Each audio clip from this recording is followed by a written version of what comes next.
Thank you. Good evening, everybody, and welcome. Particular warm welcome to members of the public. We've got a few housekeeping notes I'll run through, and then we'll begin the meeting. Firstly, action in the event of emergency. There are no practice alarms planned for this evening, but if an alarm sounds, please evacuate the town hall by going down the main staircase or the back staircase to the High Street and then to the car park behind the town hall in St Rumbold Street. This meeting is being broadcast live over the internet on the Council's YouTube channel and will also be available to listen to and view afterwards.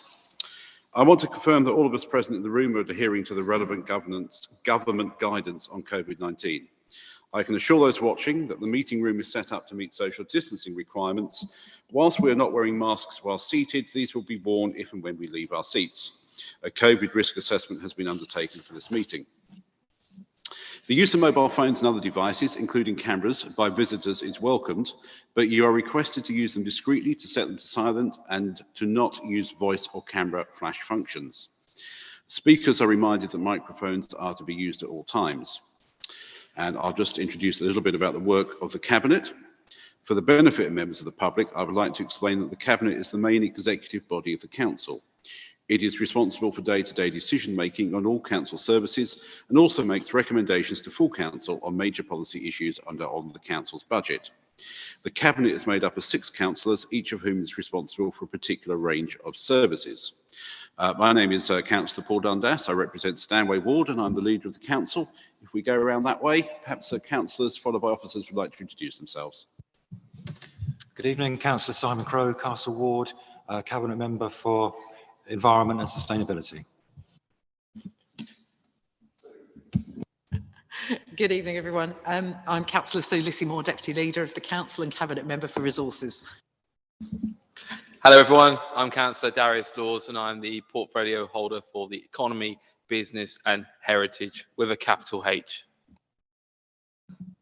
Lovely. Good evening, everyone. I'm Councillor Andrew Ellis. I'm the portfolio holder for Housing and Planning. Good evening, Beverley Oxford, portfolio holder for Communities. Adrian Pritchard, Chief Executive. Andrew Weavers, Monitoring Officer. Richard Clifford, Lead Democratic Services Officer. Thank you. It's good to see Councillor Crowe so keen tonight. Moving on with the agenda, item 2, urgent items. We do have an urgent item tonight, and that's a recommendation from the scrutiny panel in respect of a youth zone. And the reason is that the recommendation should be determined before the next meeting of 9th of March. I'll just refer to the recommendation from the scrutiny panel. Firstly, moving to other councillors, is there any councillor who would like to make any comments on this? Councillor Laws, I thought you might want to.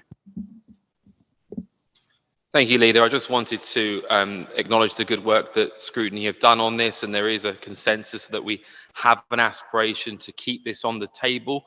That's something as part of this Cabinet I'm very happy that we do. But obviously, I think it is important to recognise that ultimately the additional £18.2 million that's coming into Colchester, thanks to the government and the hard work that we have in our fantastic Member of Parliament, that money that's coming in and the distribution of it has been determined by an independent panel of what I would describe as experts, the We Are Colchester board. Obviously, we have a stake in that, but ultimately we don't chair and run that meeting, that organisation.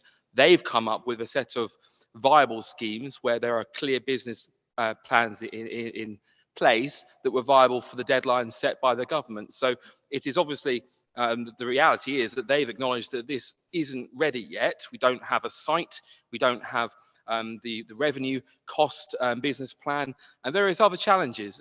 So I think it's important that we note that, but ultimately the work that Scrutiny have done here is something for us to consider, and I think, Leader, you've made some big considerations on that. Thank you, Councillor Laws. Yes, I'll echo those comments. I mean, thinking back to summer last year, I think I made our position fairly clear that we were quite convinced by the idea of a youth zone. We'd looked into it quite a lot, and certainly didn't argue that we thought it was something which Colchester would probably benefit from quite considerably, but equally we couldn't see a way to proceed immediately without a site and without realistic financing in place.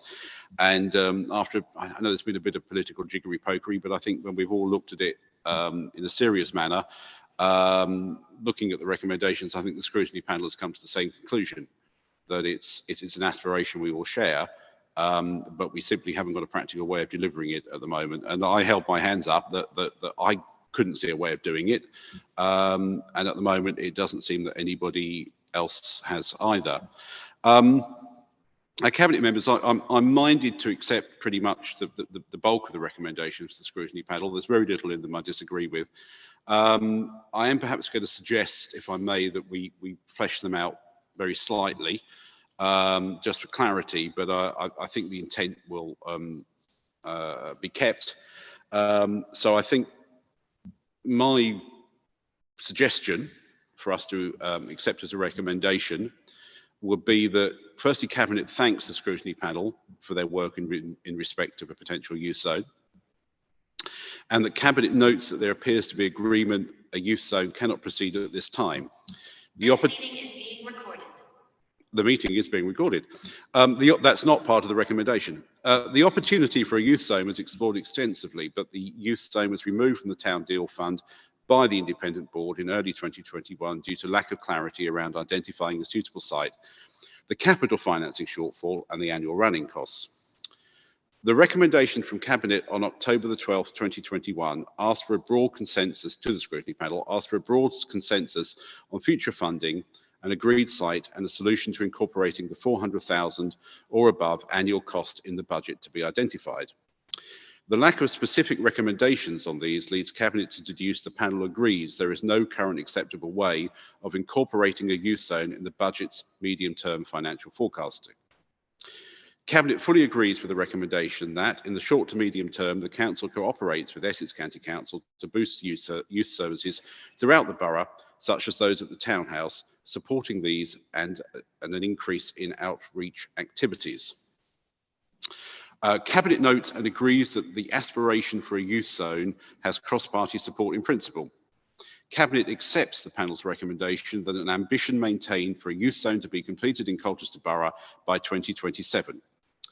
However, we do note that to achieve this target, a suitable site will need to be identified quickly and gain wide cross-party councillor support, as due to the nature of long-term planning and master planning, the necessary land will need to be reserved. Just to explain that, if we're talking about 2027, if we have pieces of land and we start then allocate them for something else, well, it's no good if they then we built something else on them if we identify them in 2024. Cabinet accepts the recommendation that the Council continue to engage with OnSide to outline the Council's ambitions and expectations, and to understand OnSide's criteria for optimum site selection and critical issues for inclusion in a business case for a youth zone serving Colchester Borough. However, Cabinet is disappointed that the scrutiny panel have failed to suggest any specific potential sites. Cabinet accepts recommendation that the Council engages with One Colchester Partnership to take the ambition of the youth zone from principle to reality, including ways to gain contributions from partners, but it should be noted One Colchester does not have the necessary financial resources itself for a project of this magnitude. And finally, Cabinet agrees with the panel's comment that for a youth zone to successfully serve the whole borough, the concomitant public or project-specific transport plan for the proposed location must be comprehended, costed, and funded to guarantee that a future youth zone in the borough is accessible to all. I'm sorry that's rather long-winded, but I think that covers most of it. Cabinet members, are we agreed that we accept that as our recommendation? Thank you. That is agreed. We will move on to declarations of interest. Councillors, do we have any declarations of interest? I will just declare one myself, that on the capital programme, there is the Stanway Community Facility there, which I think it's likely that the tenant will be Stanway Parish Council, which I'm a member of. Have we any others?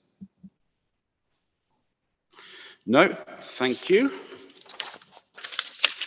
And we'll move on to the minutes of the previous meeting held on the 17th of November 2021. Have we any comments on those? No, are we all agreed to accept them? We are, they are agreed. Thank you. And next we move on to item 5, which is general have your say. We have one member of the public and we have 4 councillors, 3 of whom are attending remotely. And the member of the public is Mr. Orton. Mr. Orton, you're very welcome. You have 3 minutes. Bell will sound after 2.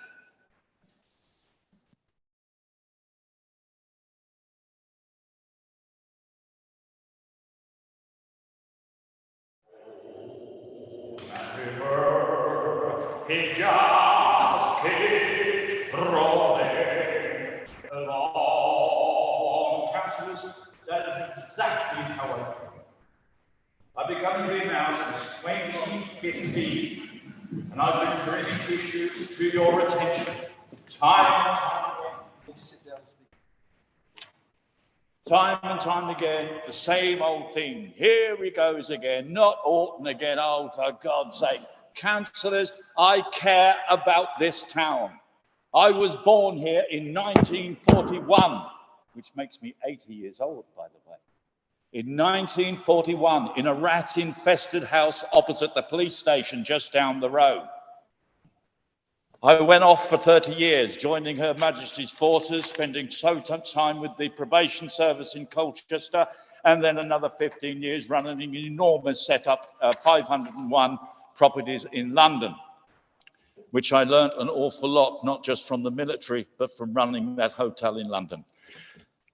As I said, I've been coming here since 2015 with similar complaint, time and time again. The leader of the House has walked around this building with me only recently and has seen the problems in the town. Councillors, we are not ready to submit ourselves for this, what do you call it, the upgrade, the citizenship of this town. We are not ready.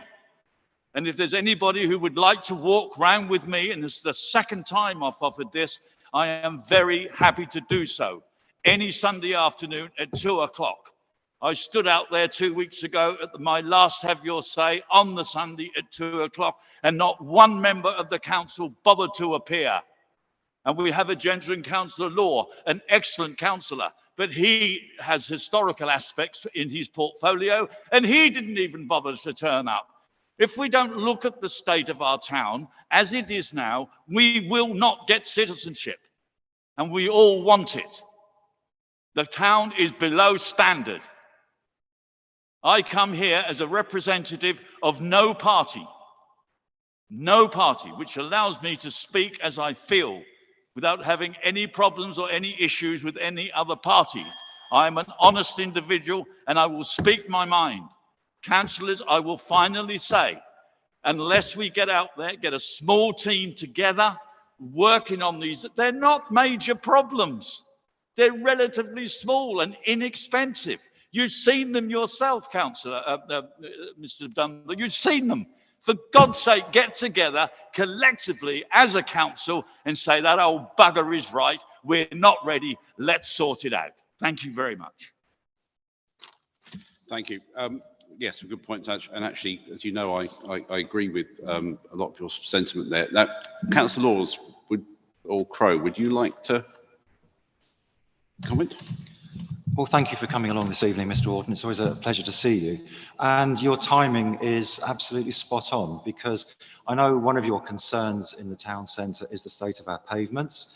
And on Friday, at my invitation, Councillor Lee Scott from Essex County Council, who's responsible for highways, which includes the pavements, visited Colchester for a walk around the town centre with myself, Councillor Lissimore, and our leader sat at the end there. And we took him on the same tour that you took us on a few months ago and showed him all the very same issues. And he understood our concerns and has, I'll backtrack a bit. We showed him the concerns around the bus station, where the pavement is frankly dangerous. Tarmac patches on Culver Street West. I know you're concerned about the junction with St Botolph's and Osborne Street, and I can tell you there's a scheme going in there that will address that and make the crossing safer for everyone. And Councillor Scott undertook to me that we would see some of these problems addressed. There's not going to be a magic fix, it's not going to be overnight, but he is going to use his authority within Essex County Council to address some of these problems. And in addition, I know you're concerned about some of the grot spots we have around the town centre. The town centre manager is doing an extremely good job at the moment, staying on top of our problems. And in addition to her usual workload, she's been organising days of action, which I've attended. I know the leaders attended, Councillor Lissimore, Councillor Laws, Councillor Oxford, and we've undertaken various tasks in areas that have been requested or chosen that we address. Queen Street, the railings at the bottom of, Prior Walk, we repainted them and the bins on the first day of action. Middle Mill, we gave it a good clean up, got rid of all the moss and weeds growing between the pavers, repainted the railings down there. North Station Road, there was a team of volunteers out weeding and cleaning up the North Station Road bridge. I think it was last weekend or the weekend before. We can't do it all at once, but we are addressing it. We are aware, and you certainly made your point some months ago and hammered it home to us. And we are doing our best, ourselves as councillors and the wonderful volunteers who've joined ourselves and our neighbourhood teams in addressing these problems. So I hope that's what you would like to hear is happening, and you feel that's some kind of progress. Okay. Councillor, I admire you for what you've just said, but the fact is that we've stopped. I mean, all these people outside the Castle Park was wonderful, all waving their little flags and doing the railings, but nothing's been done since. There is no signage, for instance, at the toilets at the bus station. Nobody knows where those toilets are except the bus people that use them. There are windows there, and those toilets are sealed, and they've been sealed 3 years. I've been speaking and asking and pleading, please open the windows by a couple of inches to allow a flow of air to go. And what is so difficult about that? You have a restaurant just along the road, which is a Chinese, I think, restaurant, whatever nationalities is relevant. The fact is, if you go down there now, you will see outside that shop, you saw it yourself, it's there every week, a long passage of bin liners everywhere, all the way along. My question is, I phoned them up to book a meal. They don't answer the phone. So what is going on in that property? You need to investigate. I was told by Councillor Lilly last year that it was being investigated. Nothing has been done. The road is absolutely filthy. But the point is, gentlemen and ladies, of course, it is what people see when they come here. You spent 50,000 quid, for goodness sake, on a television advert, and you've got people that come here. They don't know about this as sublet to the management, and so they don't know about that. They come here and they see what they see, and they take it home to their mummies and their daddies and their boyfriends and say, how did you get on in Colchester? They say it was bloody awful. We couldn't find the toilets, and when we did find one, they stank. Councillors, that is what you've got to look at in reality. Thanks. I think I'll just say I cut you a lot of slack there on the extra minutes. Councillor Laws is going to come back. Just very briefly on the heritage, and I think if you are fortunate enough to be able to stay here for the later part of the meeting tonight, Mr. Alton, you'll hear a lot more about this. But from my perspective, I've never known such a positive consensus between the different political parties in Colchester and the different authorities over the way in which we need as a collective to improve the town centre public realm. I genuinely believe that. You'll see with your own eyes right now the transformation outside the Mercury Theatre. The same is going to happen outside Jumbo. The same is going to happen at St Nicholas Square. The listed bridge on North Station, which has been overdue an upgrade or refurbishment for years, it's going to happen. East Bridge, I believe, is already happening as we speak. The ironwork, the flaky paint on the bandstand, that's going to get sorted out. So you're absolutely right to identify that the little things matter. It does make a difference about how people feel about a place. And of course, there's the broken window effect. If you don't get on top of it, it gets worse. And I share your passion for wanting to clean up the town. I was almost apoplectic yesterday when I saw piles of McDonald's litter outside left there by people that had sat there moments earlier. I popped into a shop when I came out and I saw it there. you can't legislate for a minority of idiotic behaviour, but we will collectively strive to do better to get on top of the public realm in terms of the maintenance, to make that experience nicer for everyone visiting, living, working, coming to Colchester. I assure you of that. I fully understand how difficult these things are, sir. But the problem, in my opinion, for what it's worth, is that when these people employed with their yellow jackets on, are walking around the town, whatever capacity, why can't they take a photograph, send it to a centralised location? The shops that keep dumping their litter outside, that there's not only the restaurant, there's many of them do it 2 nights before, not just the night before. Why can't they be noted, written to, given a written warning, and if they do it again, they get fined? And that will stop the buggers. Unless you do something positive, it will not happen, because they say, oh, it's only the council, they won't do nothing. That's the attitude. Look at the double parking down in Queen Street, how appalling that is. I've seen people walking the road with their kids in a pushchair, and that's the God's honest truth. That should not be. And we need to write to these people. Oh, I can't speak English. That's nonsense. Yeah. Find them. I would agree. I think enforcement is... I'm sorry, I do get carried away. I think enforcement is something we all find frustrating at times, that sometimes we don't have the immediate powers to do what we want as fast as we want. I'm glad that I think Councillor Laws mentioned the bandstand, because it's been a particular annoyance of mine. I know you showed it to me. We've tried to make it a priority. It's turned out to be more complicated than we thought. I thought we'll just go down there with a pot of paint, to be absolutely honest with you. But we've been reliably informed that that's not possible due to the nature of it, the age of it, and its status. But I do believe that we have made sure that that is a priority to be done. Correct? Yes. So that's good. Something I've asked for has happened. Sorry, sir. Can I just? Yeah, I can't let you go on for too long, because otherwise everybody will want to, Mr. Orton. Okay, that's fine. But just go along Priory Street and see the derelict land just near Vineyard Street, and see how out of control. The wall is collapsing. There's undergrowth everywhere. There's fag bins, sanitary towels, you name it. It's there. I'll make sure it's looked at, and we'll find out the ownership of it. Thank you very much. Okay. Thank you. Thank you for coming along.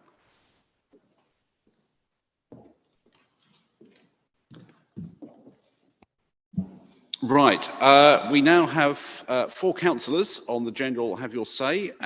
First is Councillor Dave Harris, who is joining us via the internet. Good evening, Councillor Harris. Good evening, Leader. Can you hear me well? We can. Please proceed. Excellent. Good evening to the Leader and to the Cabinet and to everybody else in the room. It's so wonderful to see you remotely. Cabinet and Leader, I wanted to ask a question about Middlewick Ranges, but before I do that, I wanted to give you and the Cabinet Leader a bit of information about Middlewick. Middlewick is obviously spanned across Beerchurch and Old Heath, and the 6 councillors of Old Heath and Beerchurch have clubbed together and written to the Prime Minister. And this is the information bit, because I'm sure you were aware that in October, the Prime Minister announced that he would be encouraging people to protect green spaces and not build on them. So we, as a group of 6 Labour councillors, myself, Lee Scordis, Mike Lilly, Martin Warnes and Chris Pearson and Adam Fox, have written to the Prime Minister, and I'm sure you'll be happy to hear that, asking him to honour that pledge, and we're encouraging people to sign up with us to do that and encourage the Prime Minister to keep to that pledge for us. And I'd encourage anybody else of whoever and wherever to back us on that call. So that's the information bit. The question I had for you, Leader, please, if I may ask, it's on the subject of Middlewick, as I say, is about the debate that we had over the last year or so about the investigation into the feasibility of a nature reserve or country park on Middlewick instead of building on it. My question is has there been any moves, investigations on moves on to doing that feasibility study and look at whether that's possible or not, Leader, please? Thank you, Councillor. Firstly, on the letter, I'd fully support that. Obviously, if you do get a reply back, I'd be interested in seeing it, to be honest with you. Equally, at the last local plan committee, there was a request that I, as leader of the council, write to the Prime Minister asking for some clarification around the comments made. It's taken a little while, I think, to agree the wording, to check that we were doing exactly what the local plan committee had agreed, but that's something I've agreed to do. I think that it's now been finalised, so that's going off. So I will be writing as well. On the question on the country park, I'll let Councillor Ellis come in, but I do understand that certainly the budget has been allocated, and I believe it is there, isn't it? Yes, Leader, the budget is still allocated to do exactly that. The planning department are waiting on, and Karen Sarrett are waiting on the section 2 of the local plan being coming back from the inspector. We're still awaiting, as you know, the final report from the inspector. There were an awful lot of representations regarding Middlewick. He may or may not have some changes to make around that, and we need to wait until we've got those before we then commit money to looking at the country park stroke nature reserve idea. But certainly the budget has been allocated, and that work will be undertaken. Thank you. Councillor Lissimore, I think you indicated to speak. Yes, so I just wanted to come in because I get very cross about this. Councillor Harris, I have every respect for you, and I'm really pleased that this group of councillors have written to the Prime Minister. But please let us not forget, we would not be in this position if your administration had not included it in the local plan. End of. We are where we are because your administration put it in the local plan. We also would not be discussing a country park if we had not put an amendment in last year to full council. That is why you are not talking about a country park, because we put an amendment in, and I remember I was there at the meeting, and it was actually Councillor Lewis Barber who came up with the idea of putting a budget, and you last year you refused to allocate any budget at all to look at a country park. And it is us now as the Conservative administration that have put that allocation in. We are where we are because of what your past administration did. End of. Thank you, Councillor Lissimore. Yeah, I think it's reasonable to say that, you know, we are all slightly in limbo, waiting for the inspector's response. There's no sign that it's coming imminently that I'm aware of. But as ever with these things, we never really know. It could turn up tomorrow, or it might not turn up for months, and none of us have any idea exactly what it's going to say. Councillor Harris, do you want to come back for 1 minute? Yes, just to be less than a minute, Leader. Thank you. Yes, thank you for the replies, such as they were, and thank you for the support in the idea of a country park. Of course, history is history, and ripping the budget for the whole council apart just for one amendment, which was a last-minute ditch to ruin that budget for that year, was not the way to do it. Having the money already in the local plan committee as it is, and that's, as I understand it, that's where the money is at the moment, that Councillor Ellis said is going to happen. And I'm glad to hear that it's going to happen. And thank you very much for answering that question. Thank you, Councillor Harris. Our next have your say speaker is Councillor Lilly, who is also joining us remotely. Councillor Lilly, can you hear us? I can indeed. Thank you, Leader, for allowing me to come here on Zoom. That's all right. We can hear you. You have 3 minutes. Brilliant. Oh, I'm going to be like Mr. Orton, I think. I miss Mr. Orton, his phone calls. So we had a good time. So thank you. My question, I've got a couple of questions for Councillor Simon Crowe over parking. And the first one is, it's great to see the charge points, electric charge points being put in Priory Street. As he knows, it was horrendous trying to get contracts and stuff in place, and as good as in there. But it's slightly disappointing that we are actually charging electric vehicles to park in there. We're charging them the cost to park in there for how long they stay, and also we're charging them for the use of the electricity, up to 4 hours, of course. most places don't do that. I know that you sign up to a club and you're allowed to charge and you pay for that charge, but most of the time parking is free of charge. If we want to encourage electric vehicles and improve the air quality in town, we have to give some of incentive towards those people. And I don't think that charging them quite a lot of money to park is the right way to go. So could you explain to me the thinking behind that? I know that I had it would have been a decision I would have had to make if I still had the portfolio, but I think I would have gone with the free parking and just charge for the electric vehicles. And my second question is for Councillor Crowe as well, and that's really to do with the obstruction of the footpaths. It's actually come up, Mr. Wharton spoke about it earlier, but it is still coming up everywhere. Every ward suffers from the same problem. Idiots are blocking the footpaths and people have to walk in the streets. I think we all agree it's a really good idea. But could you tell me what the latest news is from the Park and Partnership people? And I think that the stumbling block is got to come from government, because it's a government law. And could we actually, I know you write a lot of letters, but do you think we could put some pressure or ask our MPs to write to Parliament, ask what's going on and how quickly it's going to come, it's going to be made law, please. It'd be a great asset for this town. And finally, we could actually do something about the obstruction of parking. Thanks, Leader. Thank you, Councillor Lilly. Councillor Crowe. Thank you for your questions, Councillor Lilly. And like you, I was very pleased to see that we do finally have EV charging points in Colchester, and can tell you that we've been doing feasibility studies about in our other council-owned car parks regarding installing them there, and we hope to roll that out over time across the borough. Now, regarding paying to park and charge, certainly to me that seemed like a reasonable proposition, but I wasn't aware that other places don't charge for the parking. So all I'd say at the moment is you've given me some food for thought on that, and I will speak to the Park and Partnership about that and get back to you and see what's said.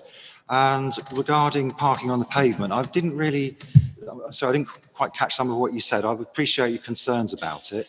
And it does seem to be a bit of an epidemic down the High Street and Queen Street, particularly at the weekend. And as Councillor Dundas said earlier, enforcement is the issue, and we don't have the ability to enforce people parking on the. Thank you. I think Councillor Laws indicated to come in. I was just going to briefly jump in on this point about parking on pavements, and for the benefit of Councillor Lilly, I'm sure he's aware of this, but we've got officers who are working on some amazing eco schemes, such as the bike library. At the moment, am taking part in a trial of an e-cargo bike, and it strikes me as an extraordinary situation where healthy people in their 20s are driving cars, mounting pavements, leaving the engines idling to run into fast food shops on North Station Road and on our high street. Frankly, they should be getting on their bikes, and they can do this because electric bikes means that you can go 1 or 2 miles really easily. I'm testament of it. I've come 6 miles from Nayland today, and I'll be going home on one today. And our officers are actually working on a scheme to try and get into the delivery market and try and offer incentives for them to consider it as an option. And that's a proactive step from this council, which will go some way, I think, towards eventually eradicating some of the needless mounting of pavements. It won't do it all, will it? But I think, Councillor Lilly, you're coming from the same place that we're all at, where we want to see an end to this, because it's not fair that people have to avoid these cars when they've got prams or if they're in mobility vehicles. It's not fair at all. And as I say, some of these delivery drivers simply need to get on their bikes. Thank you, Councillor Laws. Just on the electric charging points, somebody might correct me if I'm wrong, but I believe we are charging 25 pence a kilowatt hour on those.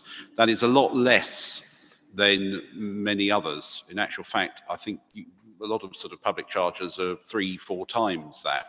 In actual fact, I think it's quite difficult to get domestic daytime electricity rates for that. So obviously there's a choice. We could make the parking free and charge a lot more for the electricity, which is what I think some authorities have done, or we charge for the parking and give a more reasonable rate for the electricity. And I think we also have to think long term, because we're going to get to a point probably that we'll suddenly wake up one day and 3/4 of one of our car parks is full of electric charging points. And if we're not charging anything for the car parking and we're not putting it on the electricity, then suddenly we're getting zero revenue for our car park. So I think, and I did query this actually as well, I think the feeling was it's more transparent that we charge for parking and we charge a sensible rate for the electricity. So obviously it can change. We could change it. We could put the profit margin onto the electricity rather than the car parking. But I think let's see how it goes and see what feedback we get. Councillor Lee, do you want to come back on any of those points? Yeah, can I just clarify what about the parking on the pavements? There was in the under the parking partnership, the North Essex Parking Partnership is on the agenda. It's been there for 2-3 years now. That we were all in agreement that we would support the banning of vehicles on footpaths all around the North Essex and those members who are in the partnership. But it had to, at the moment, it is only enforceable by the police, and we can't do nothing about that. So therefore, the law has to be changed by Parliament, and they've done it in London already. And they've been debating it for 2 years, and we're still waiting for them to make their decision to come up. And once they change the law, we can bring that into effect, and then our wardens can actually enforce the parking and obstruction of vehicles. There'll be some tinkering to the rules, because some places you can't ban them all because wherever the cars go. But all I just want to know is, could we just ask Parliament, please, where exactly are we with the bill for obstruction of parking on footpaths? Thank you, Leader. Thank you, Councillor Lilly. I think Councillor Lissimore is going to come in briefly, actually. Yes, just to declare an interest as the chairman of the North Essex Parking Partnership, and to reassure Councillor Lilly that we are doing everything we possibly can and are waiting for the legislation to come through. So thank you. Thank you. I think it's a fair question also from Councillor Lilly, that maybe perhaps we could give some clarification to councillors where we think the legislative process has got to. Because I think it's something a lot of councillors would be interested in. So maybe perhaps if we could just do a very, very quick check and maybe an email out to all councillors, I think that would be a benefit. Thank you. Thank you, Councillor Lilly. Our next speaker is Councillor David King, who is also joining us remotely. Councillor King, good evening. Good evening to you, Paul. Thank you, Leader and Cabinet, for your time and for the opportunity to join you. I'm afraid I won't have the same passion and I won't sing to you. But we all share, we talked about this online, offline, how much we care about our town. So I'll just sort of say, in reflection of your conversation so far, it's really good to hear the passion that you have in building on our shoulders, as perhaps we may on yours one day, to deliver better for Colchester. And I support all that I've heard tonight. It's really productive stuff. 3 points, Leader, for you though, which may feel less productive, but you speak for us in terms of the relationship between our residents and the council and government. So the first of these really about the cost of living crisis we know is arriving with us, with inflation racing away. Government has the means to help. We know what those might be. It could be to reinstate the universal credit increase that was removed, to help cap or reduce those energy bills. So my first question is, will you be representing to government with other local authorities or not, your view, a collective view, that they should intervene and help where they may in the way I've described? So that's the first thing. Will they help? Will they help cap, or will they help? The second point is really about our own budget. This has a much smaller impact than what other pressures might be, but we have to be real and accept that there will be some, despite the support we give, some residents who may struggle to juggle between heating or a council tax bill. Have you, as a cabinet, considered that? Did you do any analysis of the relative impacts on those struggling And if so, can it be shared? Third and last point will seem political, and I don't do that more than I must, but I know you will care deeply about what counts as good governance and good leadership, and I think we can all agree, whether we're looking at the Gazette's headline about fines while number 10's parties or any other headline or any other channel, that we're in a poor place as a country. We've got rules set as having a knees up when the rest of us are following the rules. What's your take? Do you support the Prime Minister and those defending him? Thank you. Thank you, Councillor King. Cost of living crisis. Well, I think that we've got probably over the last 15 years, we've all got used to the luxury of low inflation, haven't we? And I think the changes, whether it's long term or short term, is a shock to us all. But I do understand, totally appreciate the impact it's having on lots of people. I might let Councillor, do you want to just comment as your resources on, particularly around some of the things we're doing on the council tax support, and then I'll come back on the other points. Yes, certainly. We've spoken many times now at scrutiny and at Cabinet about the council tax support scheme. We have kept it intact as it is. I've spoken to a number of officers who deal face to face with residents who are struggling, and I have my complete admiration for the way the officers deal with their problems. And not only do they signpost them to our own council and how our council can help, but they signpost them to other organisations. I've also seen the improvements on the council website so that it is very plain, very simple. If you are struggling, if you go onto the council website, there are very plain, simple instructions there of where you can go and how you can get extra help, whether that be with your electricity, with food, with paying your council tax, or any other issues.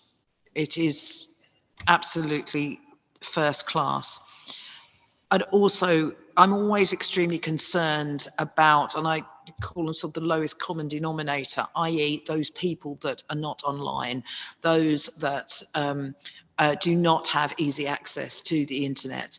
And that is why I am so pleased about the Community 360 Hub in the town centre, because that does actually give residents a place that they can walk past, a place that they can walk into and go and ask for help. So I'm very confident that we have the schemes in place to help residents as they need it. Yes, it's going to be tough. I think it's tough for all of us.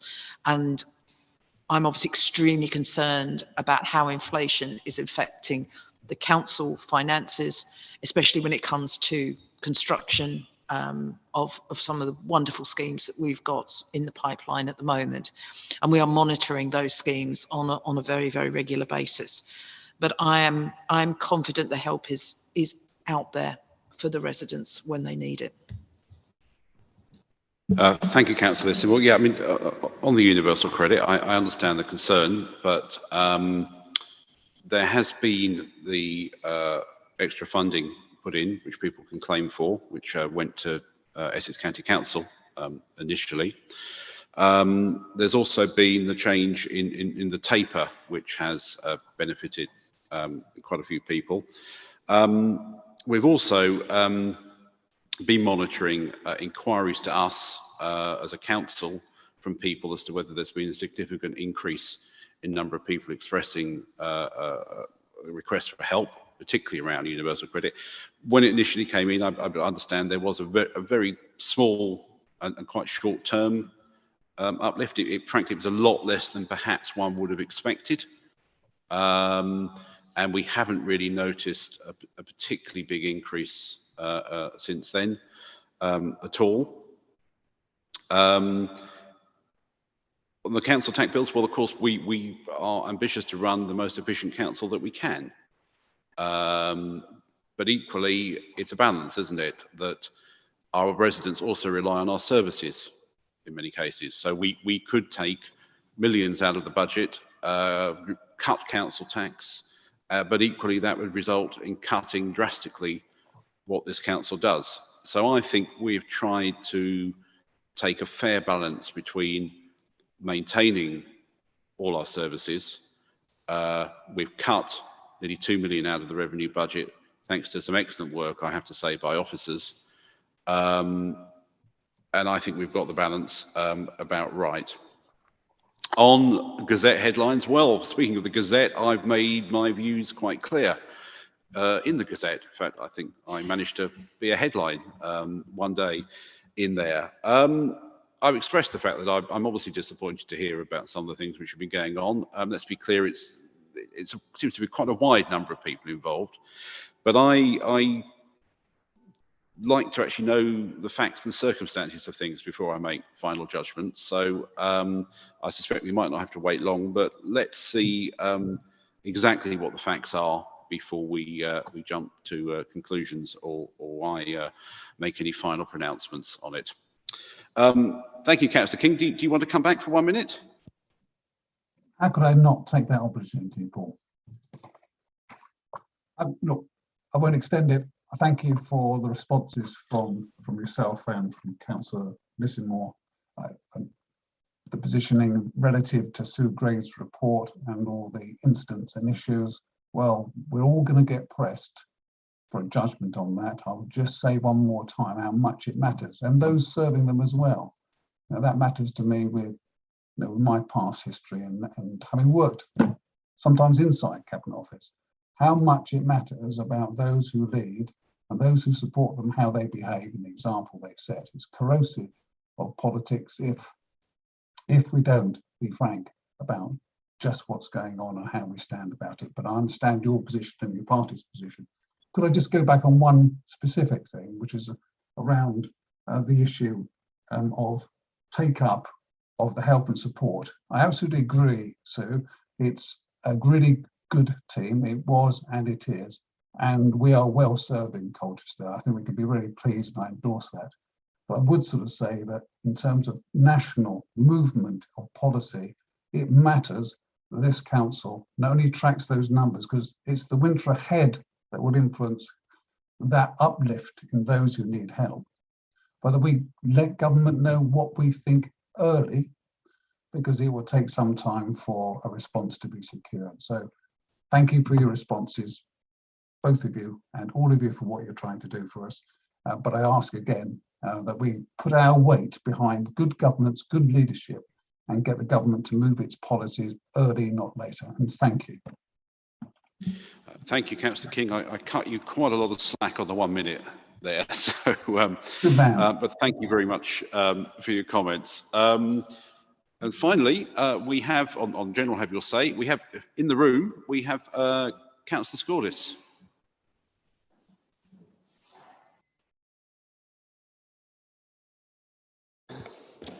Thank you, Chair. Just to start with, I feel I need to address Councillor Lissimore's comments on Middlewick, which were, well,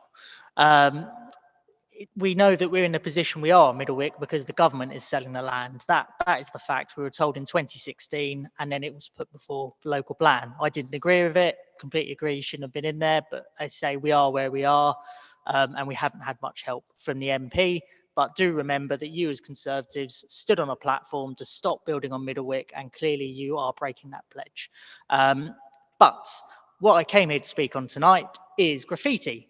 Now, graffiti is a menace that troubles lots of areas of Colchester, and my ward, especially in the Hive and parts of Newtown, gets it really bad. And it's always the same areas, it's always the same hotspots that do get it. Certain alleyways, certain buildings that get tagged and targeted by these people.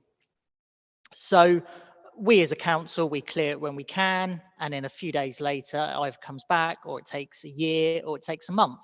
And we haven't got the resources, as we know, to clear it within a couple of days, weeks, sometimes even months. The team do their best, but they're stretched, and we've got COVID to deal with.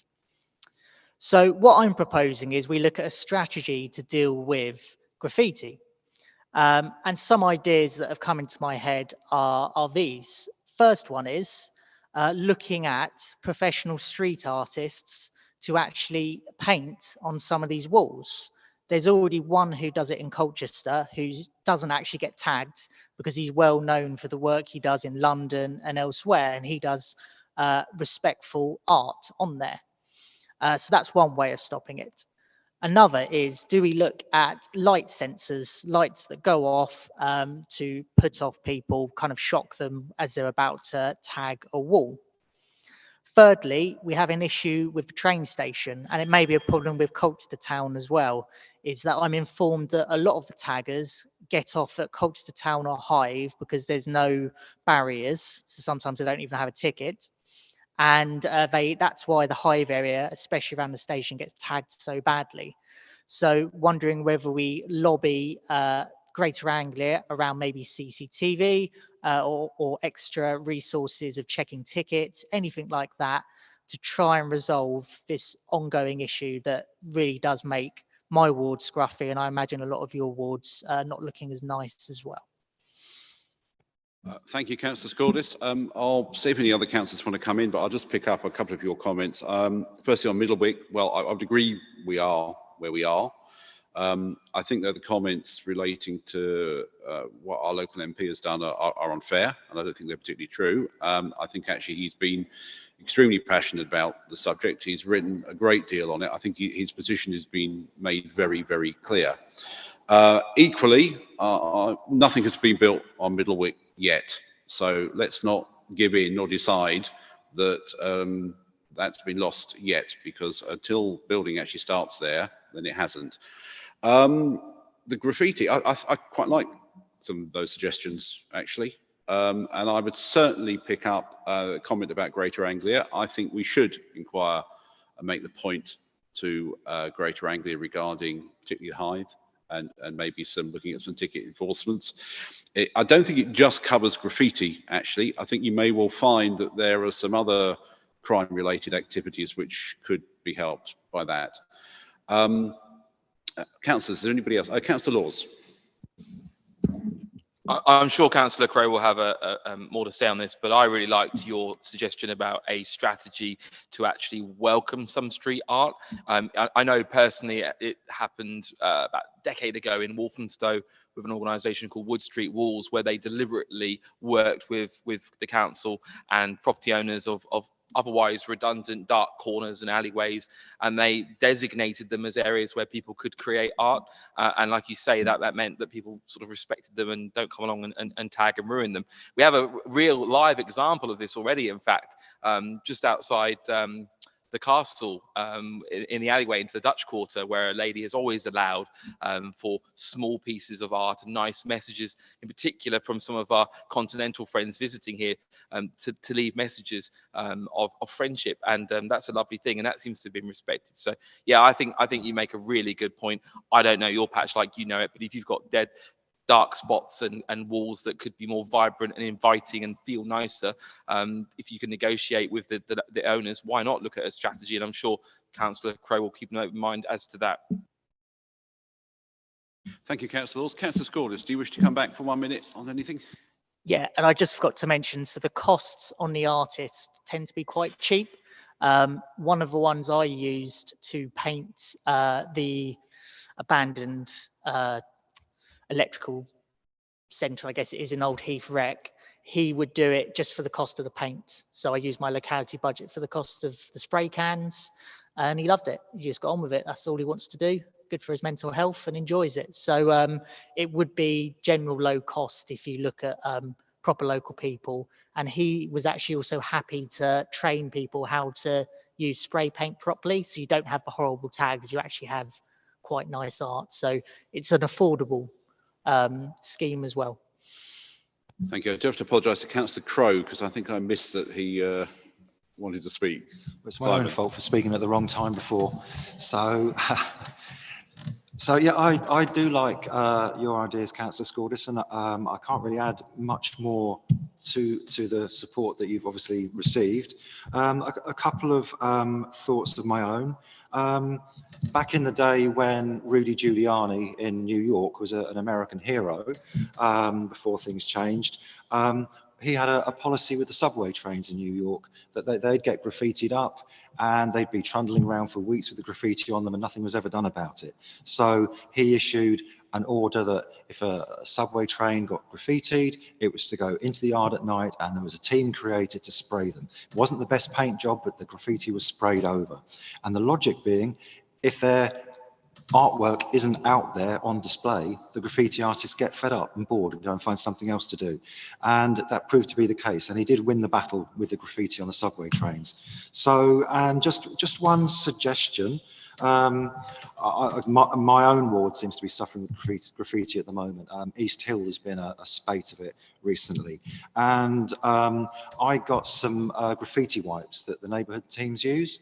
And I've got a carrier bag with a few dozen of them in the boot of my car. And maybe if other councillors want to get hold of them as well, we can do what Giuliani did. We can be out there getting rid of it as soon as we see it, rather than having to wait for the neighbourhood teams to get around to it with their other duties. So just a few food for thought there. Thank you, Councillor Crowe. Thank you, Councillor Scaldis, for your contribution. And officers, if we could just make sure a note is made about perhaps picking something up with Greater Anglia, I think that is a sensible suggestion. Thank you. Thank you. So that finishes Have Your Say. We do have speakers on some later items, but we'll move on to item 6, which is decisions reviewed by the scrutiny panel. Do we have any? I believe not. There are none, Chairman. Thank you very much. So we'll move on to item 7, which is resources, and the first item is budget 22-23, a medium-term financial forecast. Councillor Lissenborough, would you like to introduce this item? Lovely, thank you very much. I will be very, very brief as per usual. Just want to thank officers who've worked incredibly hard to get us where we are at the moment. It's not been an easy year. New administration, inflation, construction costs. It's been a difficult one, obviously COVID, but a huge thank to all of them, and particularly to Dan Gascoigne, who's sitting here tonight. He has been incredibly receptive to the ideas that we have had. He has been very aware of the constraints that we have had, but he has battled through it all with us. I'd like to really personally thank him for the help that he has offered us. I'd also like to thank the Scrutiny Committee for looking at these papers last night. I know it's always a little bit of a concern, and I've chaired Scrutiny and I've been a committee member of Scrutiny. It's always very difficult to get the budget papers at relatively short notice, to then scrutinise them, to then present them to Cabinet the next day. It's difficult, but they got through it. However, what I would like to just draw the attention to the Cabinet is item 2, which is the recommended decisions, because I think that was something that was missing a little bit at scrutiny last night. It's very easy to make political statements and to have a go at people, but actually what we're here to do tonight is the recommended decisions in item 2. So to approve the revenue budget and the revised MTFF, to note the budget resilience statement and the forecast levels, to approve the Treasury management strategy, and to recommend the revenue budget requirement, as well as to recommend the Colchester Council's element of the council tax. So I would just make Cabinet aware that that is what we are here to do tonight. Thank you. Thank you, Councillor Lissenborough. Are there any other councillors who wish to speak on this item? I did view scrutiny last night. There was a good debate, I think. I'm sure there will be a vigorous debate in full council when this goes there. I would just like to echo Councillor Lissenborough's comments about the work by officers. It's been, and by councillors, actually. It's been a long slog to get there, but we have. And I be very happy to recommend we take this to full council. We've discussed it amongst ourselves a great deal, so I don't see, I'm just looking at the clock, it says it's 1:45, but I don't think we'll be going quite that long. I would suggest that we just agree to take this to full council. Are we in agreement? Thank you. That decision has been made. Moving Thanks, on. Chair. Can I just clarify Sorry. that you're agreeing to all the decisions in section Yes, 3? we are. Yeah. Sorry, I've got the wrong piece of paper. Yeah, we are agreeing to the recommended decisions. Okay, thank you. We'll move on to 7I. We do have Councillor T. Young to speak on this. Councillor Liston, would you like to introduce it first and then invite Councillor Young to speak? And thank you. Do that order? No, it is as read. Again, thank you to all officers. Thank you again to scrutiny. And I wait to hear what Councillor Young has to say. Councillor Young, would you like to come forward?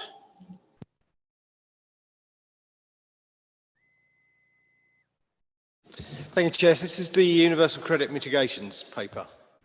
No, this is okay. resetting the capital programme and capital strategy. Yes, because the Heart of Greenston project is mentioned in a few items tonight, but here, I think I'll take my first opportunity, as this is the first paper that it's in, just to say that how important it is that the money is allocated. You've been on the board of the Heart of Greenston project. You know those debates are going on and just how important it is that the money allocated to the Heart of Greenston project, together with the Estate Regeneration Fund, is spent and spent wisely, because I think it's about £9 million, but we'll hopefully realise about £30 million, which is what is needed. And it's about improving and enhancing the services and facilities to the ward of Greensted, which I've represented now for almost 30 years. And it's probably a once in a generation opportunity to get it right and involve the residents. So I'm very pleased to see it in the budgets that are supporting the Heart of Greenston project and supporting the estate regeneration funding. We need to carry on. Dan Gascoigne is here, who's I always get the titles wrong, project sponsor or some such. And it's important that those of us on the board listen to what Greensted residents want. Because, you know, a lot of promises have been made in the past and haven't been delivered. And hopefully we don't know that the money is secure yet from government, but we're very hopeful when the business case is put in at the end of March that we will get the funding that we require and that will realise extra funding. There will have to be housing. We know that. We want to get the right type of housing as best we can. We want to get Colchester Borough Homes involved, who are also involved in the board, and Colchester and Fora, of course, and make sure that this project lasts for generations to come. It's our one single opportunity. Hopefully we will get the money. I'm very confident in the quality of the officers writing the business case. I think they're excellent. We need that to be supported by all of us on the board and the communities and residents of Greensted. And I hope that you will agree these budget figures in tonight that support those projects. Thank you. Thank you, Councillor Young. I forgot to congratulate you on your victory on Saturday, by the way. I haven't made any Monty Python jokes or quotes. Thank you very much. Richly deserved and sweet victory. Yeah, back to the matter in hand. Yeah, it's 34.5 million in the report. Yeah, it has my total backing. I'm very supportive of this investment in Greensted, and I do fully agree with you that it's vital that we take people with us on this.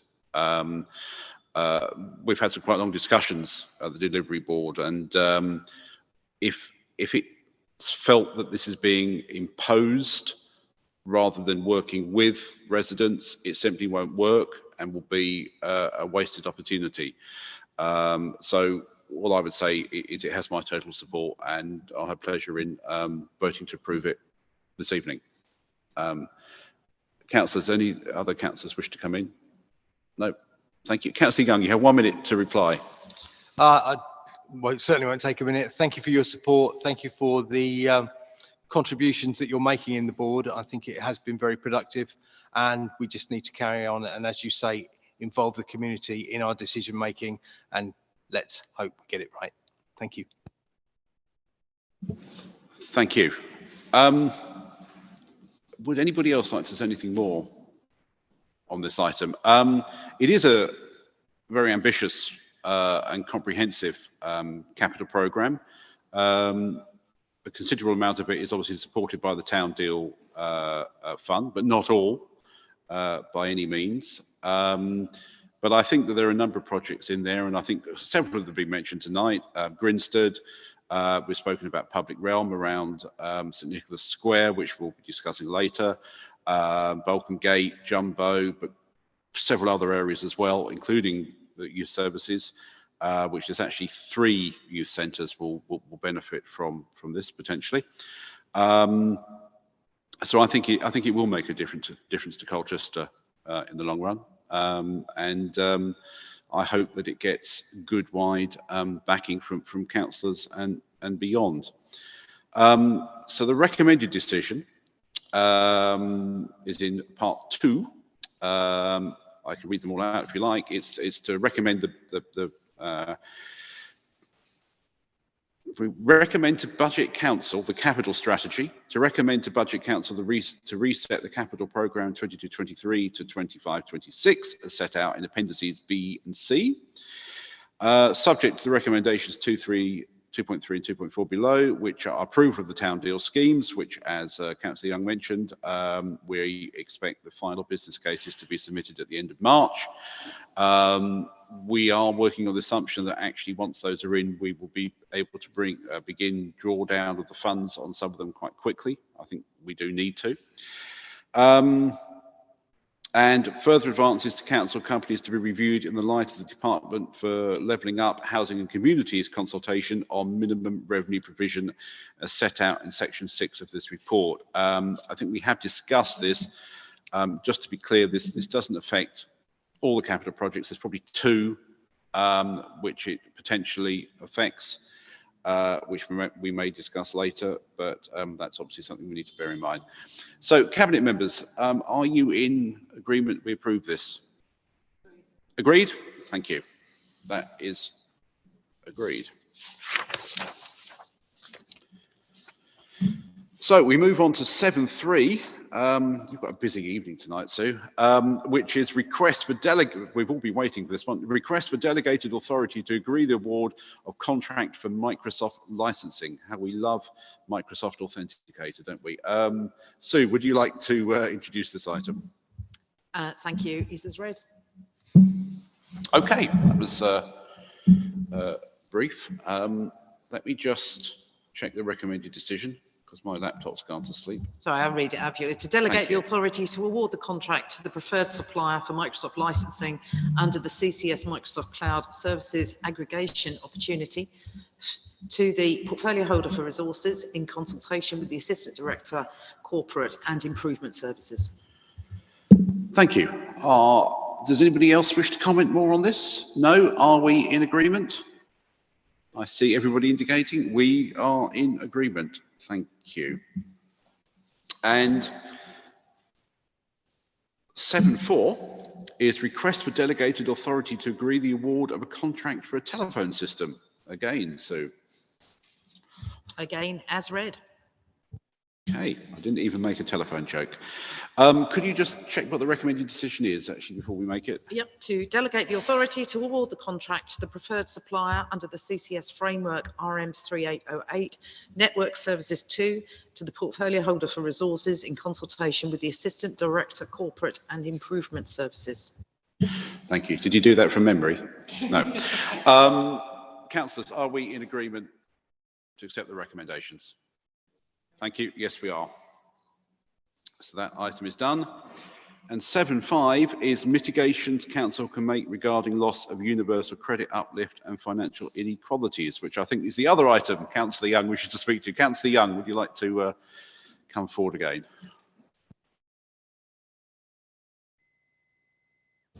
Yes, thank you again, Chair. I've spoken on this before, and it is still a huge problem. I heard what you said earlier in the meeting, and the spike might not have come through officers, although I speak to Jason Granger, Ros Clough, and Gigna Marzell from CBH a lot, and certainly my caseload has gone through the roof since the elimination of the universal credit uplift, and that combined with the costs of Christmas, and it was Boxing Day 1 month ago, and there's, you know, people are still finding it a struggle to pay the bills of Christmas a month later. It really is bringing hunger, poverty and deprivation to many of our wards, but my ward is the most deprived ward in Colchester on the indices of deprivation. We do great work, and that's in the report. Colchester Borough Council and Colchester Borough Homes do great work, but we need to do more because the problem is getting worse, not better. The charities in this borough do a great job in supporting people, and maybe it's people aren't coming forward because and I'm reminded of the great scene in the film Brassed Off, where Pete Postlethwaite, the late great Pete Postlethwaite, speaks to the Albert Hall, and it's when people, they've given up hope, they've given up dignity, when they give up the will to live, that is where you know they're at their lowest ebb, and that's where we're getting, I'm afraid. So, you know, I pay tribute, but more needs to be done. Demand at the food bank is through the roof, and my caseload, as I said, is going up. And if people think, come to Greenstead Food Bank, it might be a day when no one turns up. It might be a day when 20 people turn up, because we get both. They are not wearing designer clothes. They have not got the best phone on the market. They are genuinely in poverty and in hardship, and they would not be going to a food bank if they weren't, I promise you, because it does take people to swallow a lot of pride before they walk into a food bank and say, I can't afford any food, I need some from the food bank. Now, there may be one or two who are playing the system, and they can be dealt with, and I know information is passed between agencies about one or two people. The vast majority, 99.9% of people who use food banks, desperately need the help that the food bank is providing. And, you know, with the difficulties in getting personal independence payments, and I know that going through those hoops is not easy, and I think people who deserve PIP aren't getting it as well. And the situation has been made worse by the elimination of the uplift and by the cost of Christmas. And I am really afraid that people's mental health is suffering so badly, and we're reaching a situation where the extremes of poverty are getting worse than I've seen in many, many years. I can remember when, before we had the minimum wage, and people were really struggling, and it's getting to those situation again. It makes me really upset when people try and dismiss what's going on. And I'm not saying this council isn't doing a fantastic job. You can see what all they're doing in the report. We are doing a really great job. But I would say we need to do more. We passed a motion criticising the cancellation of the uplift, and I'm glad we did. And I pay tribute. Maybe we need more resources into Jason's team, and to help CBH what they do, and other housing associations, because we have to pick up that slack, and there is slack in the system. And so, yeah, I think the policy panel have done a good job. I think our officers are doing a good job, but please accept my invitation, any of you, to come to the Greenstead Food Bank on any given day and witness the misery and the hardship that I see 4 days a week, helping deliver, helping signing vouchers, because that perhaps will show you, demonstrate to you just how bad the situation is. Thank you, Councillor Young. I think very interesting comments there. I haven't been to the Greenstead Food Bank. I've been to the main one in Stanway, obviously because it's local to me, and I've had some good tours around there and spoken to the staff quite extensively. Certainly the comments that some people you might randomly hear in the press, social media, about people with food banks turning up in Range Rovers wearing designer clothes. Yeah, you know, I don't think that, and I've certainly never said it, and I would agree with you around that. I think in terms of what we do as a council. I agree. I think we should be very proud of it. I think we do a good job. Obviously, if there are resource issues within teams, if that's highlighted to us by those teams, then that's something we will listen to. I wouldn't say it has particularly been highlighted to us, but what I would say is we do always listen. And as a council, we can only do what we can do. You know, we're not the government, we're a council. Would anybody else like to comment on this? Sue? I'd like to thank Councillor Young for speaking on this item. Just a couple of points I'd like to make. One thing that I've been incredibly impressed by is the period of time that the officers take to make decisions. It is incredibly good. On average, just 2 days to make a decision. We hear some horror stories of people having to wait weeks and weeks and weeks for a decision when they need help. And CBC have a fantastic reputation for making those decisions incredibly quickly when people ask for them. In fact, it's actually been so good that the government have actually asked Colchester how they do it, because it is so good and it's better than they've seen in many other areas. I can again only reiterate what I've already said about the Community 360 hub. I'm very pleased that we have a drop-in, walk-in place that people can go to for those people that perhaps just happen to be passing, or that those that are not that good on the internet. I'm very pleased that we've got that. And I'm very pleased with the simple, clear website that does its absolute best to ensure that when people ask for help, the correct information is there in a very simple format that can tell them exactly what is your problem, what are you having trouble paying for, this is how you can get help.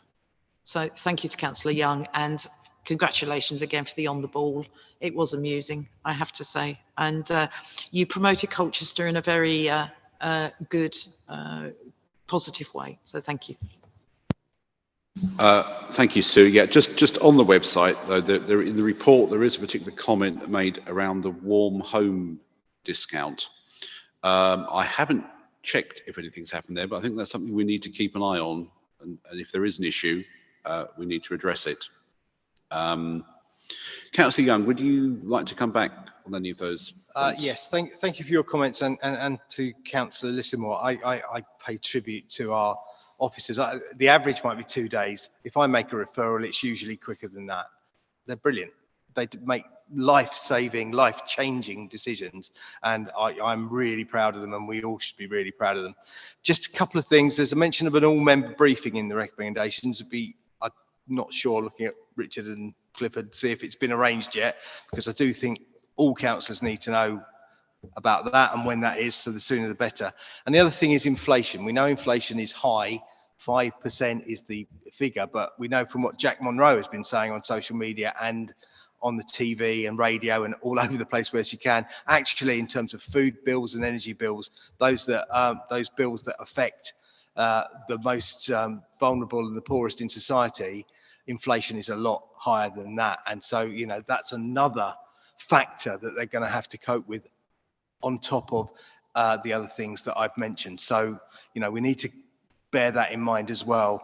But yeah, let's get the briefing to all members done, and hopefully we'll encourage all our groups to attend that briefing, and make sure that we continue to do all we can to assist those who most need it. Thank you, Chair. Thank you. Well, actually, you brought me to the decision we actually need to make, which is we have, I think, 3 recommendations to consider.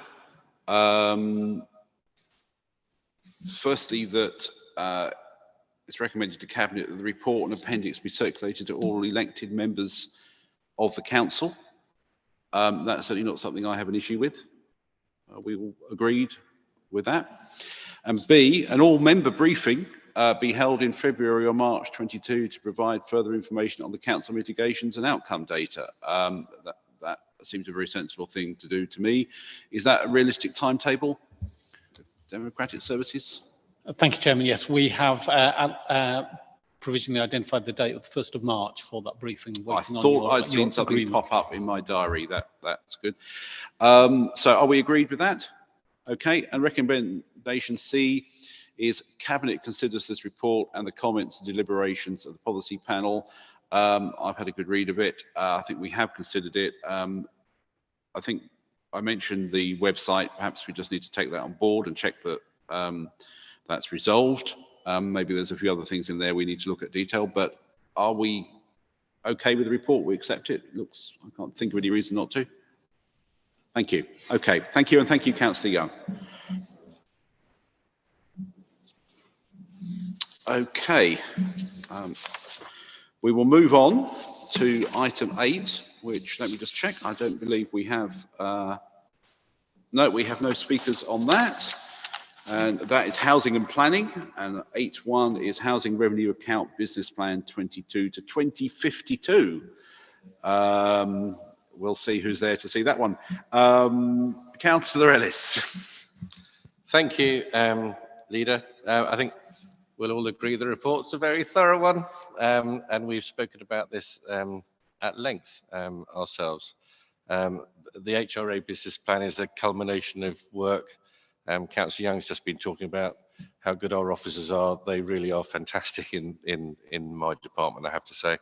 It's the culmination of work by CBC officers and those of Colchester Borough Homes. I'm sure you'll all have taken time to read the report. I hope you have. As I said, we've spoken about it before. As you know, we own over 7,000 properties. They're managed first by Colchester Borough Homes as our ALMO since 2003. This was extended via agreement last year to 2028. I think personally, I look at the HRA as the offset mortgage, which never disappears. It never ends. Whether that's right or wrong, I don't know. Chief Executive smiling at me, so maybe I'm on the right lines. But importantly, that self-financing allows us to make decisions at a local level for planning investment on our housing stock, and to set spending priorities in line with local demand. And the HRA debt might look an incredibly big figure. It did to me. It's quite a scary one when I started this portfolio. But then you have to remember it is covered by our housing assets, and carrying and at times increasing that debt should not be viewed as a bad thing. It demonstrates that we're investing in our stock, maintaining decency, improving safety, improving living conditions, increasing the availability of new homes, and making our homes more energy efficient, all to the benefit of our tenants. So the business plan sets out the strategic plan to do just that. It replaces our last plan, which was published in 2013, with the update delayed, unfortunately, due to the pandemic. It provides short to medium term plans and priorities, and it also provides a 30-year forecast, as you've said, Leader, on stock investment and financial planning. And I would be grateful if colleagues would approve it. I'll take any questions if you've got any, but I think we've covered a lot of this previously. Thank you. Thank you, Councillor Ellis. I'm not to comment on whether the Chief Executive smiling means he's agreeing or secretly saying it's rubbish. I don't know. But the report certainly isn't rubbish, and the commitment to long-term investment in our housing stock is very important. If we ever let up on investing, or we sort of say, well, we can relax for 5 years and not do much, we will get very, very quickly behind, and we will find that our housing stock deteriorates very rapidly. And of course, you know, we are investing in it because if we don't invest, the value of it will drop. If you make a house or property better, it's capital expenditure because it then has extra value, which you can then actually technically borrow against again to improve another one. So we have to do it, and I fully endorse the report. Councillors, has anybody else got any comments or questions for Councillor Ellis? No, excellent. Well, it's a very comprehensive report. Can I just compliment everybody for their work on it, and compliment all the ongoing work which our housing teams do.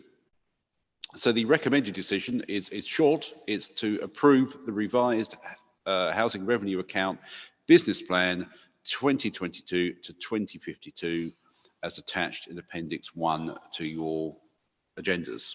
Are we agreed? We are all agreed. Thank you. That has been agreed.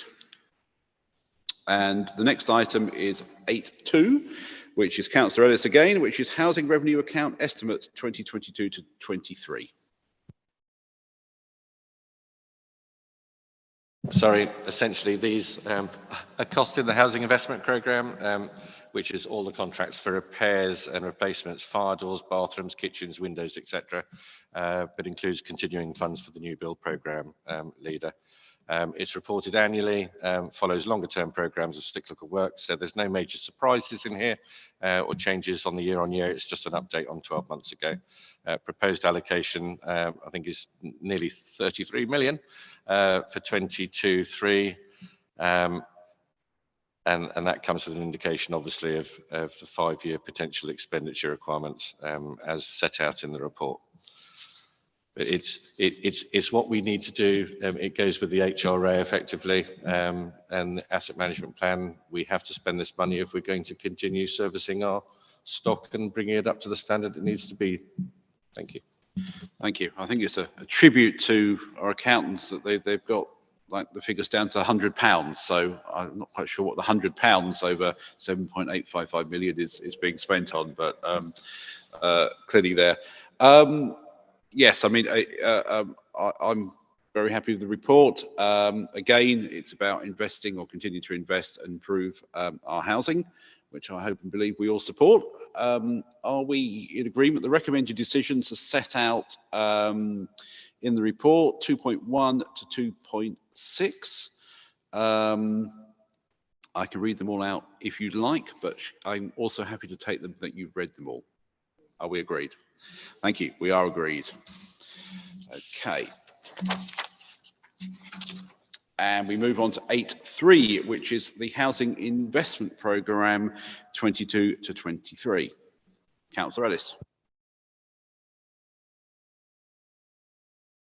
In the previous report, leader. So as read effectively. I think you have, although there's never any harm in saying a good thing twice. When you've got 3 or 4 and they're all on the same subject, it's difficult not to cover them as you go through. But yeah, that's where I am with that. Okay, thank you. Well, the recommended decision is to approve the Housing Investment Programme for 22-23 and to note the capital medium-term financial forecast as set out in Appendix A. The allocation is 32.994 million of new resources to the Housing Investment Programme for 22-23, along with the sources of funding. Would anybody like to say or question anything on this? No. Are we in agreement to accept the recommended decisions 2.1 and 2.2? Please. Thank you. We are. Thank you. That is agreed. Wow. Okay. The next one is strategy, which is me, on the KPIs. Now, the KPIs, I think I've discussed them at governance and audit. I've discussed them at scrutiny at length. Unless anybody wishes to discuss them again, I'm quite happy just to put them for approval. I'll just check the details of the recommended decision. This is where it's so much easier when it's all on a piece of paper. So to review performance against key performance indicators, and where key performance indicators have not been met, that appropriate corrective action has been taken. I'm happy with that. Are we in agreement? We are. Thank you. And item 9.2 is the performance report against the strategic action plan, or strategic plan action plan.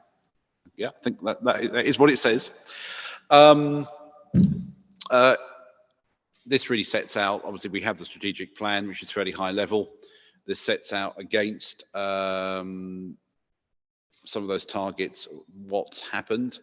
I suppose the only comment I have about the report is that it sets out where we've succeeded, but perhaps it doesn't perhaps say where we failed, which is perhaps a good thing, but perhaps for,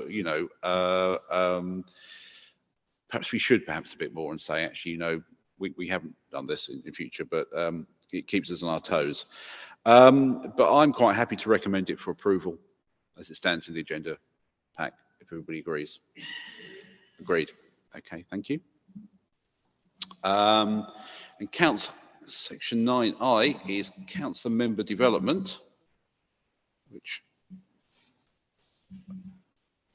I will find in a second.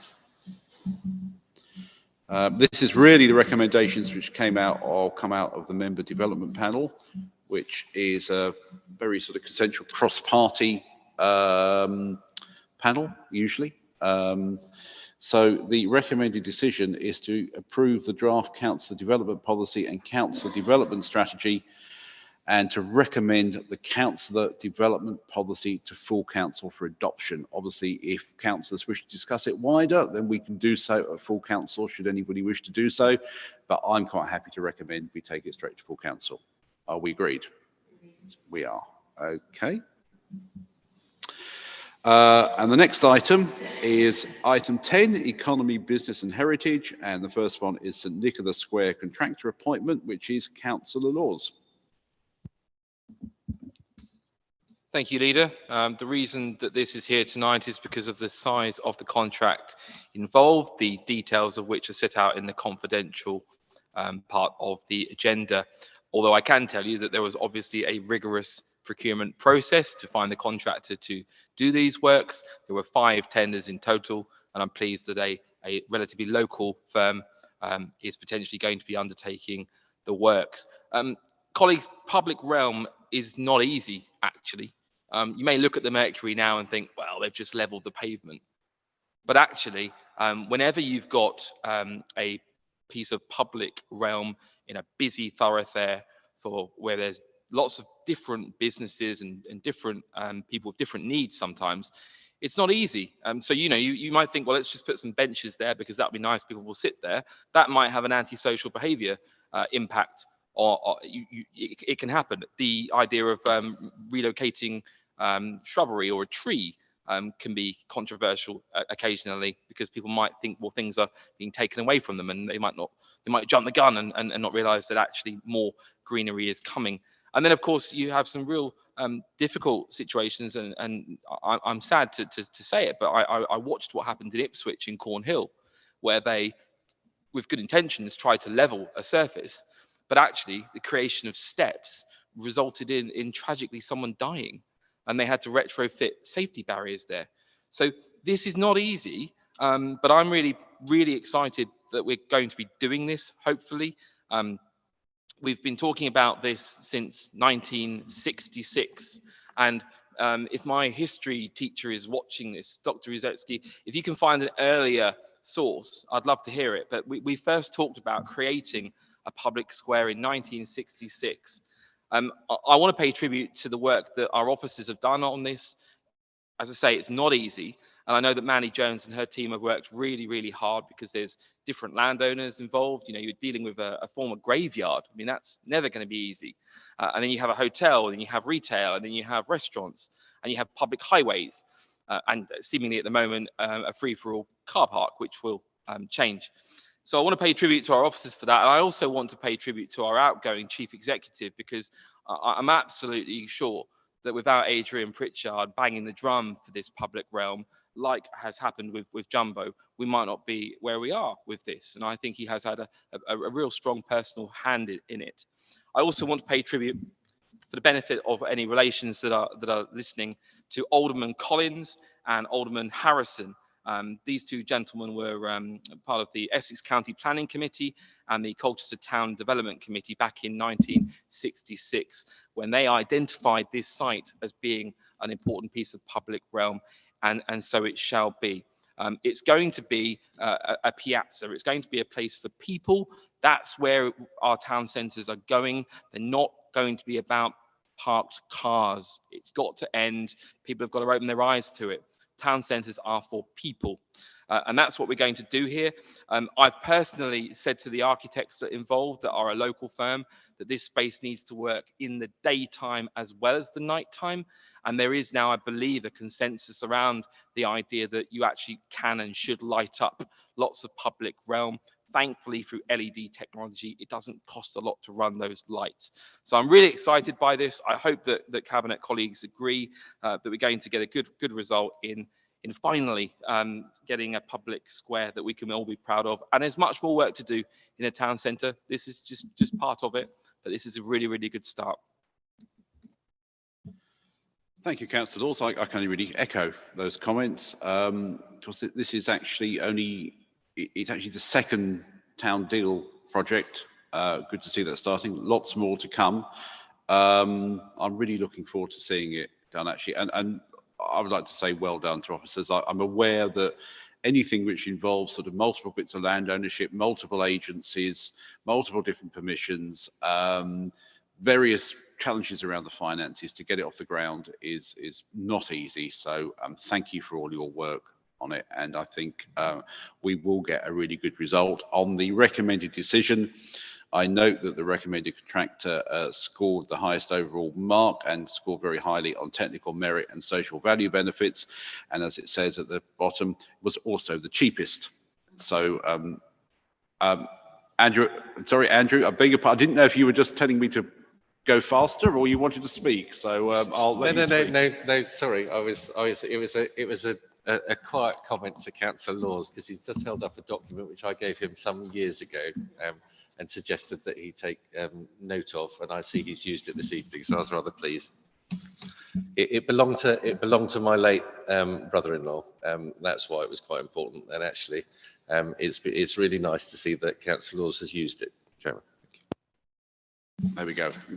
That's from 1966. We got there in the end, you see. Thank you. So the recommended decision is to award a contract to Brooks and Wood to undertake the works for a contract period up to the end of 2022.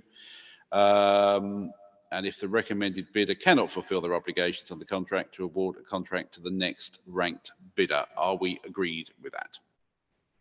We are. Thank you. Okay. And the next item is communities. Bev, would you like to say anything on this one before we go to the... Yes, thank you, Leader. I went to the policy panel they have concerns about COVID memorials. I don't think that they fully took on board the fact of the blossom circles, because they were convinced that the blossom circles were part of the COVID memorial aspect, which they weren't. It was part of the woodland biodiversity and it was going to be done anyway. I'm not really sure that they took that on board. And where the other trees are, that was a ward thing by Councillor Crowe. I don't think they took that on board very well either.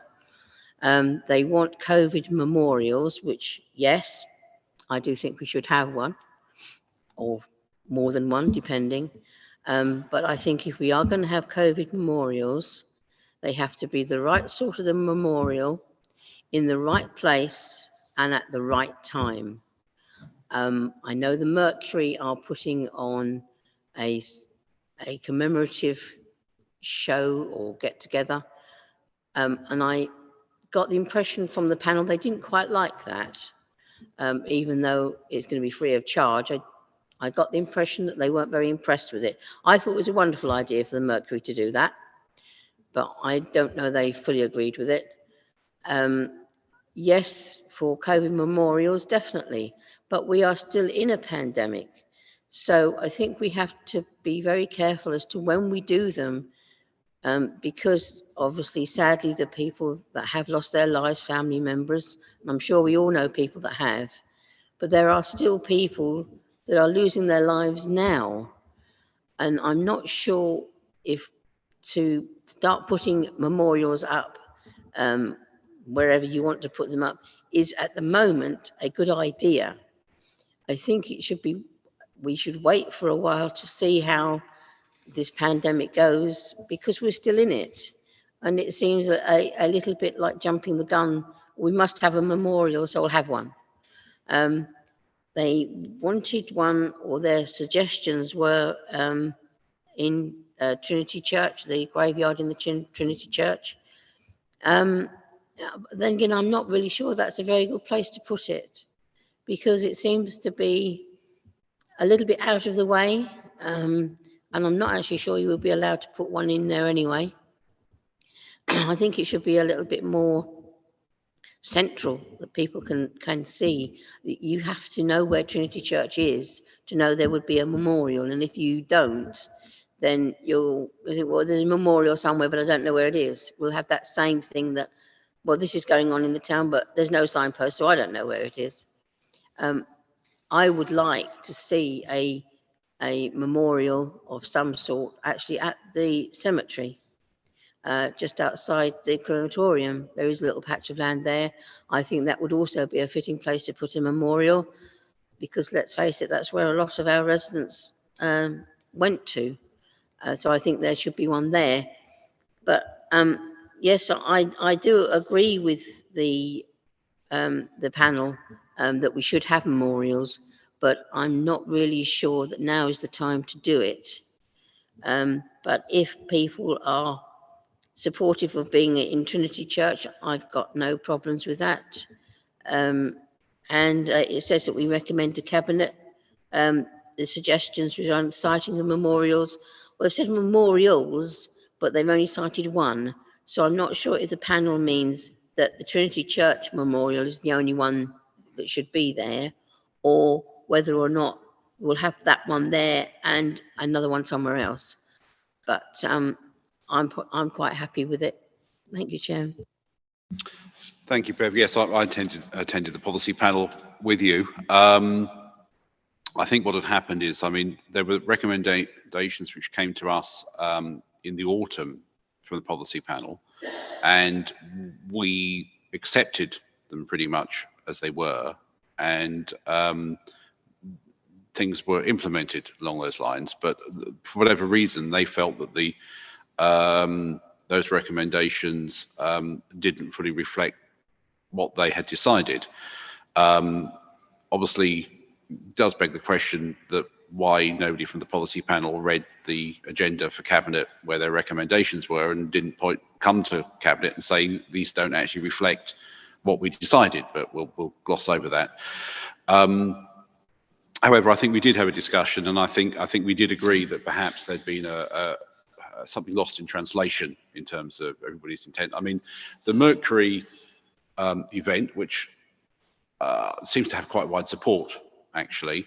The policy panel's recommendation did call for an event like that. I think it called for a celebration event to be held along those lines sort of in the spring. So I'll be honest, I think we all sort of innocently thought, well, actually, they'll be pleased with us because we're taking on board their recommendations and things are happening very much along the lines they said. But that's perhaps why we need to have better communications.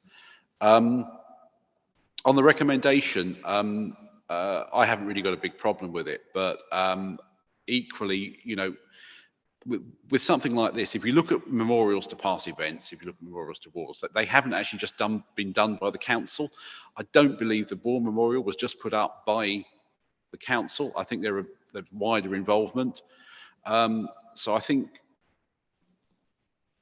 we do need to really listen to the wider views out there rather than just 6 people on a policy panel or 6 people in a cabinet deciding what we're going to have as a memorial or where.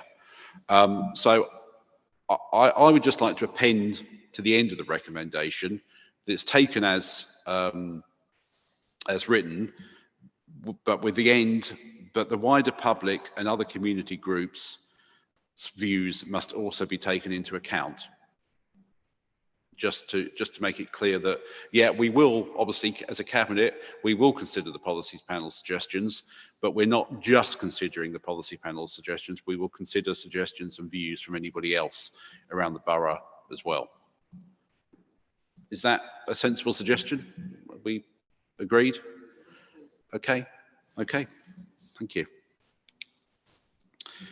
That's good. And item 12 is general, which is progress of responses to the public, which is in the agenda pack. I think they're all detailed there. I think the responses are listed. I think we've responded to everybody. No, the only one we haven't, according to this, responded to is a member of the public on council the 2nd of December 21. But issues raised would have been addressed in the course of the debate on climate change, but the motion was not debated due to time constraints and the failure of the heating, if I remember rightly. I'm quite happy with that. We seem to be responding to people, so are we minded to accept that? Let me just check the recommendation. It's just for noting, Chairman. Just a note. Okay, that's noted then. That's good.